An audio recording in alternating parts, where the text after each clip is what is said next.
My guess. Jordan Peterson is an agnostic who believes that Christian values are the best values for civilization / nation / society. I don't understand why he can't just say this. A guy that loves the idea of Christianity versus 20 atheists. There, fixed the title for you. Can we do another one, but have Jordan Peterson surrounded by 20 Christians? I think this would be equally interesting. Somebody on Instagram called this 20 atheists versus a Schrodinger's Christian. And I can't get that out of my head. A lot of the comments are funny, witty, just like the ones that I read to you, but a lot of it are just, they're nonsense. If you're one of those people who thinks that this is a gotcha moment, you're probably also the kind who likes to cherry pick and take things out of context. Three things popped up in my head when I saw this clip. Number one, Jordan still hasn't claimed to be Christian.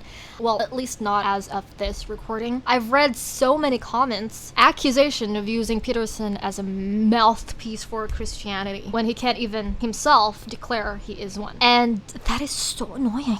Though we want everyone to be saved just as our Savior wants everyone to be saved. So I think it applies to this. Like, I do hope that he finally just admits that Jesus is God. But that doesn't mean that we want him to be saved, to be our spokesman or whatever. I mean, there are so many people who represent Christianity who are Christians. Number two, Jubilee is a third party. How much of their team properly communicated what the title of this video would be? Was it clear? Was it agreed upon? Just asking questions, okay? I don't understand the comments that are trying to immortalize or preserve the fact that the video was originally named Christian versus 20 Atheists. What bearing does that have? And number three, this viral clip, as expected, has nothing to do with this section of the debate. If someone is just so wanting to win, while the other is in search of a genuine conversation, the latter would be very frustrated. For the record, I watched the whole thing. I would assume not everyone who makes a comment on this video did invest the time to actually watch the whole thing to make sure that what this person is saying was relevant. I watched the whole thing to give proper context. Now, this viral clip is from the section where they were talking about Peterson's third claim. Everybody worships something, including atheists, even though they might not know it. And then you have this, Peterson called him smart butt. He's engaging in the conversation, trying to drive Peterson into admitting